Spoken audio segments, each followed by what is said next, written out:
ko lang, sorry, yung magiging agreement ng DOJ, DICT, and PCO tomorrow, if I'm not mistaken. Can you give us some details? Meron po bang some penalties that will be raised against those who will spread fake news? Will it be declared as a criminal act or something? Ano po yung mas detalye nung...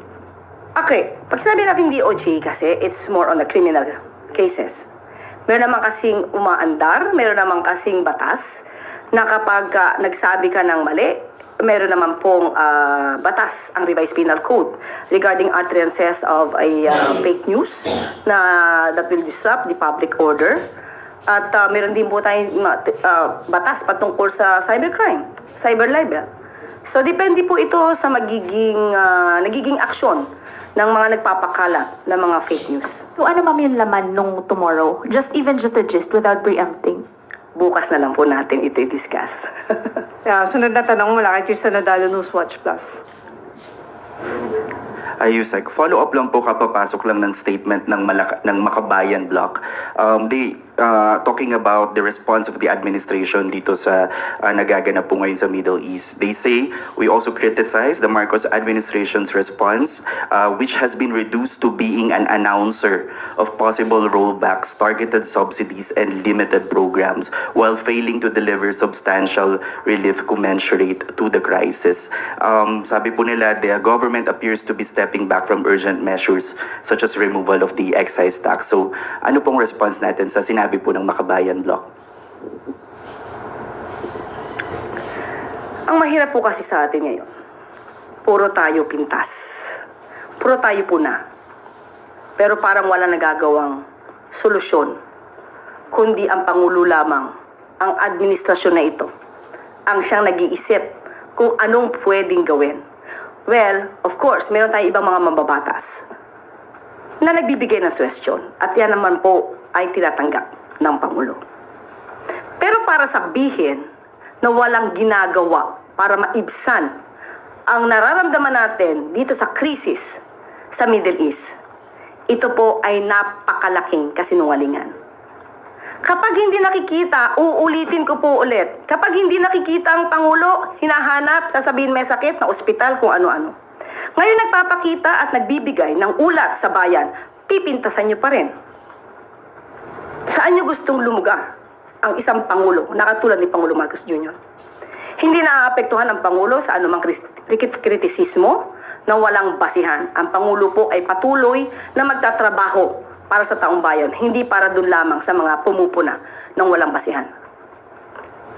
Sunod na tanong mula kay Rafi Ayeng, Daily Tribune.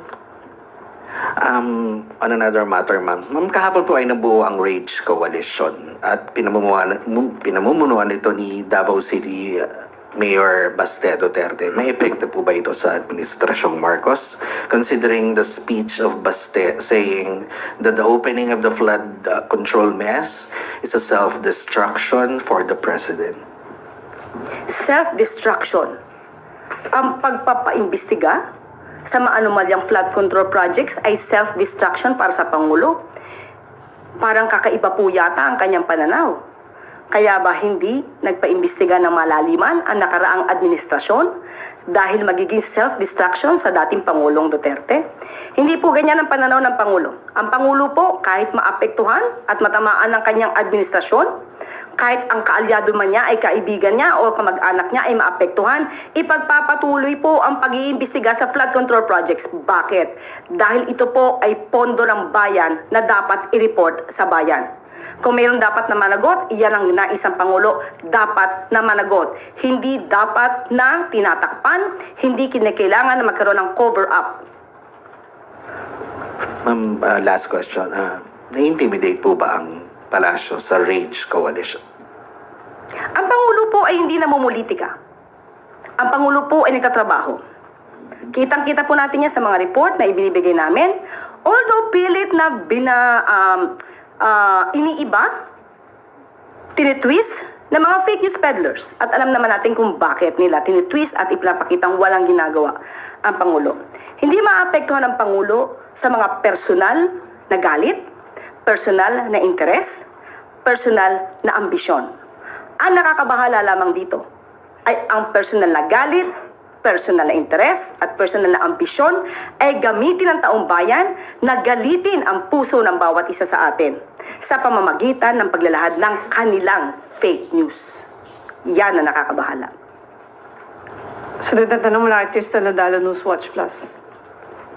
Yusek, follow-up lang din po doon sa event na yon. Si Senator Robin Padilla, sabi niya po, kung meron ng future president na si Sara Duterte, meron ding future president na si Baste Duterte. Siguro po yung mga ganitong proposals and the time of crisis na ganitong nararanasan natin, ano po ang pananaw nyo dito and what would be the state of the nation under the Dutertes kung itong isusulong nila? Kung ano man po ang ninanais nila sa gitna ng krisis sa Middle East, yung maaga nilang pamumulitika, yung maaga nilang pangangampanya, hindi na po yan papansinin ng Pangulo at ng administrasyon na ito. Dahil ang Pangulo po ay tutok na bigyang solusyon ang nararanasan natin dito sa krisis sa Middle East. Kung ano man po ang nais nila at kung ano ang nais nilang ipakita sa taong bayan, ang Pangulo tutok lang sa trabaho, walang bakasyon, walang pamumulitika. Follow-up question mula kay Christian Bascones, PRTV. Ma'am, sabi niyo po kanina na imbis na punahin yung mga ginagawa ng Pangulo, why not mag-suggest at magbigay ng rekomendasyon? So if ever man na hindi mamuna yung Duterte camp, if ever na magbigay sila ng suggestion at tulong sa pamahalaan, bukas po ba yung palasyo? Sabi ng Pangulo, nothing is off the table. Kahit saan galing yan.